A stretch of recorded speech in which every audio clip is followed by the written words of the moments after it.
little baby. She is so cute. Hello, welcome back to another video. Do you want to come and say hello again? Oh baby, you're so cute. I go to pick her up and she like runs away. She's so funny. She never does that with me, but she doesn't want to go on the table. The table scares the baby. Yes, It scares the baby. oh baby, hi. Hi, are you okay?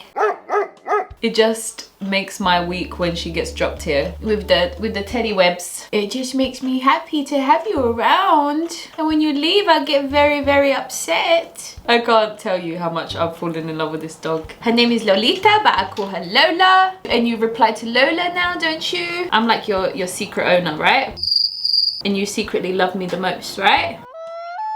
Can I put you down? Or you want to stay here? Anyways, hello. Today we are speaking about leaving depression behind. So we are leaving depression behind, and it feels so good to say those words. It feels so good to come and speak about this today. Well, actually, I was laying on my bed because like there's this space that's it's either at like 4 a.m. or 5 a.m. or it's like at 7 a.m. And right now I don't have a job, so I always just want to go back to sleep. But there's this like 2-hour session that I have where I can't go back to sleep, so then I just sit there and think. And I was really thinking about like how I've managed to just like leave the depression behind. And I was like, oh gosh, I should do a video about this because, and then my brain started ticking. But then I went back to sleep and I was like, oh, what were those things that I was thinking? Because they was like really helpful. So then I attempted at making a list at what I was trying to remember what I was thinking. But I don't know if I made it justice. But here I am, and let's see what comes as I'm speaking, because I'm a freestyler like that. I just talk. And let's see.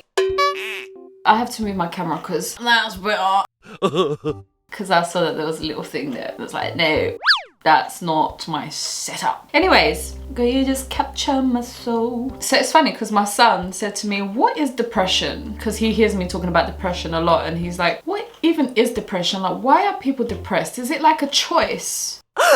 Obviously, like, I think that people are allowed to ask ignorant questions because they don't know. So for me to get upset and angry and feel disrespected that somebody would even assume that I have some type of choice in those feelings that I were having and stuff. So then I just calmly, you know, answer his question. And instead of being like, no, it's not a choice, I'll kind of just like start a conversation about it. Okay, so basically, your baby's laying down. So then I was explaining to him what depression is, and so then I wrote it here just to start this video, that depression, for me and how I view it, is that something is happening in your life that you don't seem to have control over it, you don't want it to be that way, yet you are forced to stay in a situation and you don't know how to escape it and you don't know what to do about it, and it's just like... And at first, maybe you can maneuver yourself so you're not depressed and you know, trying to cope with it. But if it's a continuous thing, and you know, some people, they fall into depression in different stages of that continuation. But if it's a continuous thing that keeps hitting you, eventually you're going to become sad. And if that thing doesn't resolve itself, eventually you're going to be like, I don't want to be here anymore. So I feel like that's what depression is. Something negative that's going on that you don't have control over, and you don't know how to change it, and you're forced to stay in it, and you don't know how to escape it. And then eventually, I think anybody will break and they will become sad. And if that doesn't get resolved, you would want to die.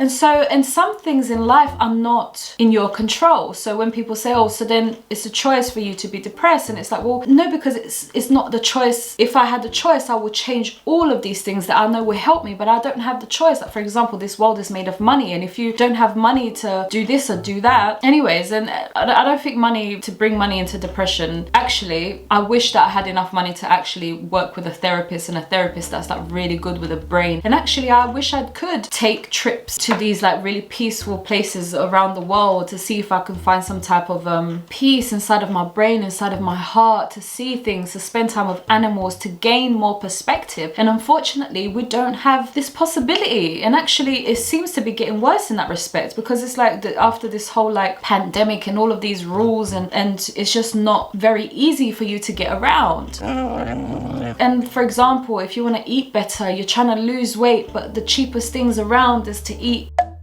chicken and chips or it's to eat oven food, and you know that that's not the healthiest thing. And then when I do shopping and I'm like feeling courageous and I'm like, right, this week is going to be a really healthy week, like it's like a quarter more, not a quarter, a third more than what I would pay, if not half more than what I would pay. Huh? Wait, I didn't say that properly. It's like half more than what I would usually pay.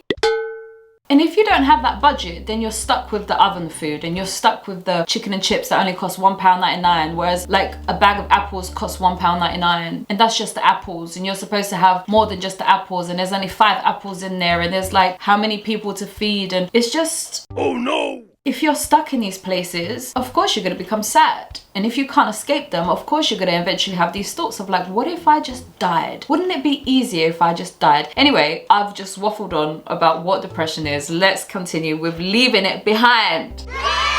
So it's really funny. I went on this trip to Portsmouth and I was trying to get, because I have substances that I use to like maintain my happiness in this world, and I've always like really desired to be away from them. So it's either like painkillers, or is this like this tea thing that I drink that gives me the same feeling as a codeine painkiller would give me, or alcohol. And because I had to stop smoking, I just replaced the smoking with other things that would make me happy. Anyways, and I've just always desired to just step away from that. So then I went to Portsmouth with my family and we stayed in this like rehab house, and because my cousin's husband runs a rehab thing, and it's so funny because it just matched like with me trying to detox myself from like these substances in a rehab house, which is exactly for that. Anyways, and I was speaking to the guy who runs the business, and he said to me, because I was talking to him about the depression and the substances and stuff, and that's like how I cope and stuff, and then he was saying to me that like we've trained our brain to do things. We've trained it, and literally all we've got to do is train it to do something different. And that hit me differently. Like a professional hasn't said that to me yet. Like you literally trained yourself to work with substances to cope. Now you just got to train your brain to do something else. Yeah. Anyway, but then he said something to me that like really kind of hit me, and it stayed with me. And he was like, you're not living life in your bedroom, are you? Wow. You're actually not living life. And I'm like, well, absolutely not. I'm not living life. I'm not living life. I haven't lived life for like 15 years. Like I never live life. Like I don't know what living life looks like. I'm literally in my bedroom all the time. What? Baby, do you want to go on the floor? You licking my pen? You want to go on the floor? You can go on the floor if you want. I never know if she's like staying like because she feels stuck or if she wants to be here. Anyway, so I guess leaving depression behind started quite naturally, and I didn't really see the process happening, but it was happening where I was given the opportunity to start believing that I deserved different. I deserved to live different, because when you're depressed, you don't want to go out, you want to stay stuck in the same place because you don't know how to change, and then you just like escape all other things and you just stay in this one place. And if you expose yourself to people who are not depressed and they are happy and they are living their lives, you start to kind of go, oh wait, maybe I can have that. And I feel like leaving depression behind is when you decide to actually go on that journey to actually live life and to actually try to get better than what you have.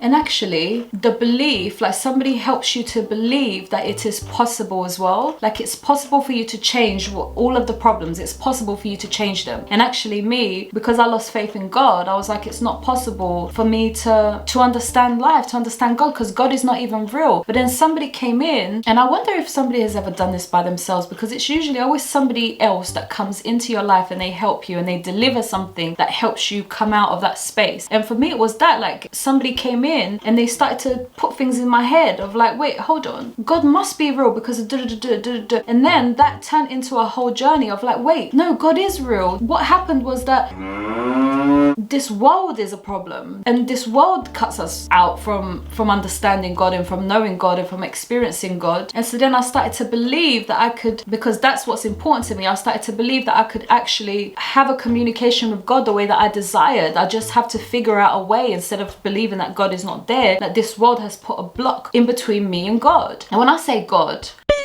I always have to put a disclaimer. I'm not talking about the religious God. I'm talking about the thing that is the thing of life, like life. I'm talking about life. I'm talking about who I am when I'm out of this body, what life is before life was created. Like I'm talking about that. Anyways, and then like I'm finding myself like wanting to participate in life. Like I want to be in the middle of it all. Like, because when you're depressed, you want to be away from everything. And now I'm starting to be like, no, I want to be in the middle of it all. I want to live life. I want to be in the givingness and the receivingness of everything that's going on out there. To be together, to live life together as a human race. Like I want to be a part of that story. I want to be a part of that experience. And I've not been a part of that. I've literally been curating in my room how to change the world, what's the problem with the world, and then now I'm like, I want to live life. I want to go and live life and actually exercise all of these skills that I have, and exercise all that I am, and exercise them and give them to people and go and be a part of this world, because I'm not doing that in my bedroom. And like I said, knowing that I belonged in this life is what changed for me, because I didn't belong in this life. I don't belong here. Get me out of here, please. And now it's like, no, I do belong here. And so then there's this shift in thinking. There's this shift in thinking, and somebody else helps you. If you don't help yourself, somebody else helps you to get that shift in your thinking. All of the negative thinking, push that aside. Let's change the story in your brain to a positive story, and then keep reaffirming that positive story until you believe it. And that's what I did. And I didn't even know I was doing it, because what I was doing is I was listening to this, like I keep saying, I was listening to this tarot reader on YouTube. My baby, go on the floor, baby. Go, go, go. You go on the floor?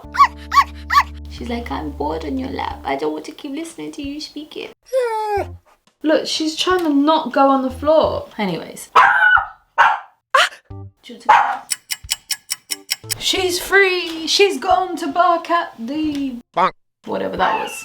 And so then I belong in this life. I belong here because I am here. There's something going wrong with this world. I have the deepest desire to fix the problems that are going on with this world. Yes, it's a massive world, but we are very minute compared to the universe. So we can do this. We can fix this place. We can connect to the reality of life before we're born, after we die. We can connect to that and fix all these problems. It's actually quite simple in my head. The thing that's not simple is the why it happened in the first place. And that is the part that gets me down. But if I ignore that part, which I have to, because I don't have the answer to that, so I have to ignore it, so then I can progress into doing what I'm supposed to be doing, which is inspiring the new world, creating the new world, speaking about the new world, and then going ahead, because we have all of the power to do so. And this is the thinking that changed in my brain of like, no, I can change my brain, I can change my life, and I have the right to, and it's available to me because I see it in other people, so it's available to me to change. And that just happened like all automatically without me really thinking about it. But looking back, I'm seeing that that's what happened, and that's why I was able to leave that really strong depressive state behind, because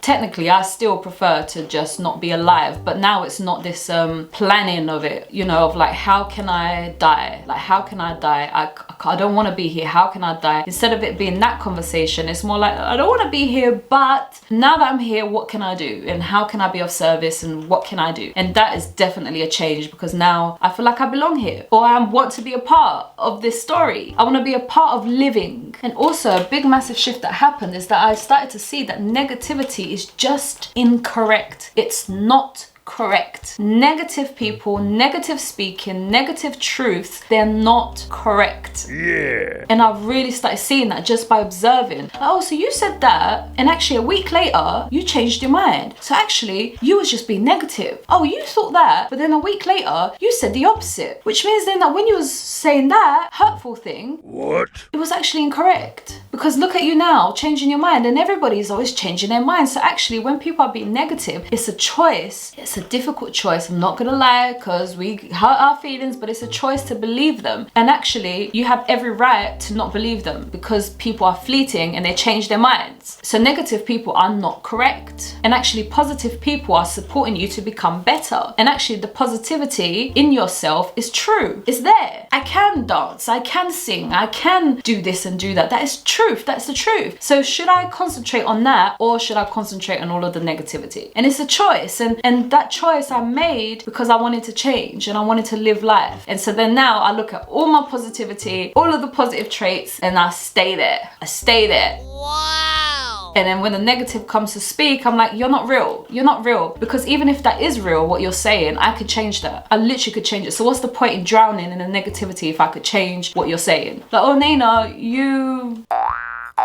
You speak aggressively. Okay, I don't want to concentrate on that because I can 100% change the fact that I talk aggressively, because I can train myself to talk nicely. So I don't need to sit there and kind of go, oh my gosh, I talk aggressively. I'm so rubbish. No, I'm sorry I talk aggressively. Let's change that. I'm going to try and talk a bit more calmer. And here I am, and I'm concentrating on my positivity. And then I noticed that I can pick my own truth. I'm not gonna, exactly what I was just saying, I'm not gonna listen to other people's truths. I'm gonna decide my truth, because I'm here in my brain alone for now. Because obviously I think that we need to be able to read each other's minds, and when we can't, and I feel like we need to do loads of things that we can't, but anyway, we'll get there. And so then I decide my own truth. So I decide that positivity is real. I decide that we're supposed to be positive. I decide that we're supposed to know God, speak to God, understand God. I decide that I'm supposed to live as my soul. I get to decide my truth. And when we're in the depressive state, it's like other people are deciding our truth. They're deciding on the laws that get in our way. They're deciding on the education that gets in our way. They're deciding the bullying that gets in our way. Whereas me, I'm like, no, all of that, nope, that's not the truth. You're all wrong. I am going to decide this is wrong and this is right. I decide the truth. For me, anyways, for me. Because that's what depression is. It's very personal. And you decide for you what the truth is. Anyways, and then... Whoa. There's always a little step further of what I've been doing here, right? But finally, affirmations. And it's funny because somebody was saying that affirmations, this famous psychologist, I don't know if she's famous, but whatever, she's well known, and she was saying that affirmations are not necessarily like the best thing, because if you keep telling yourself something that you know is not true, it's gonna make you even more depressed. And I was like, she has a point, but for some reason I'm so stubborn that I just do whatever I feel to do. So then I was like, but I'm gonna do affirmations, because I feel like they're just so, they make me feel so hopeful. It's like, oh my gosh, I could potentially achieve this. And again, it's the self-talk, the self-belief, or what you're taught to believe. And I taught myself that everything is possible before the depression. So if you could teach yourself that, and actually if you could hear me say that to you, that everything is possible, because that's the way that life's supposed to be, and this world here is really weird and it tries to get in the way of that, and we need to fix that problem. But the reality is that everything is possible. Then all of the affirmations that I say are possible, and so then that gets me excited every morning. But if you don't have that belief about life, then maybe affirmations are a waste of time. But here I am, and I'm saying to you that everything is possible. So if you say affirmations, everything you're saying is possible. Possible, possible. Yes, yes, yes. The universe is a yes universe. 100%. And if you don't get taught that, then maybe the affirmations won't work. But I was taught that before my depression, and the depression obviously is, why is that not faster? Why is this world so angry? Or why is this world like this? And where is God? And why did God allow this? Like, that's what my depression was anyway. So, and I feel like affirmations is actually teaching yourself to think differently, to have different beliefs, and in return you have a different outcome. And I'm starting to really see this like every day, like because I religiously do it every morning, and just my mind is just working different, and I feel like stronger and bigger. I've not had any progress in terms of success yet, but I can feel it. And I could believe it much more than I did a year ago. Like literally, I feel like it's coming any moment. Like some type of success is gonna start rolling, because I am putting myself in a mind frame that is positive about me and about life, because of these affirmations that I'm saying to myself every morning, which get me excited every morning, because this is what I want to and dream of achieving. And so then this self-talk that people talk about, this baby is barking outside. Oh no! And so then this like self-talk that we speak about, and I don't know if... Oops. Lola! I don't know if people, Why is she barking? Lola! And maybe before affirmations, the self-talk is probably going to help with affirmations, because for me, I had a lot of self-talk. I'd sit there and I'd be like, okay, so why do you believe this? And why do you feel like that? And why are you doubting this? And okay, so it's because of that. Okay, was that correct? And like all of this self-talk. And then when you convince yourself that you're allowed to have affirmations, and that the affirmations can help you, then the affirmations will, because you've trained your brain to believe in something different. And that's all that life is training your brain to do what you want it to do, because when it does it, it will do it, and you get the outcome. Your brain is in charge, and so then you have to take control of your brain by telling it the information that you want it to know. What? I am burnt from the sun. I don't know if you can tell, and now my skin is like peeling. She's having a real problem outside.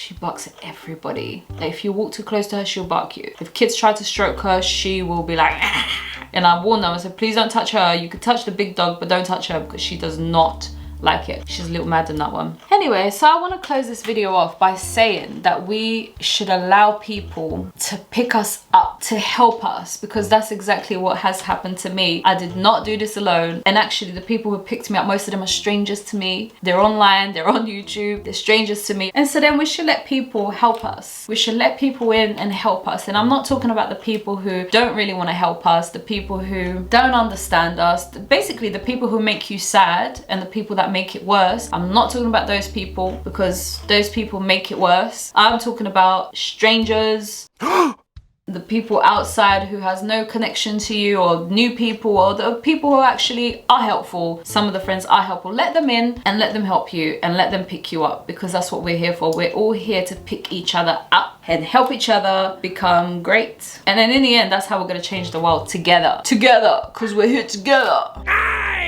Right, I really hope I've been helpful, because I really want to help people like me that has suffered. Because I do these videos alone, I don't necessarily know if I'm answering specific questions.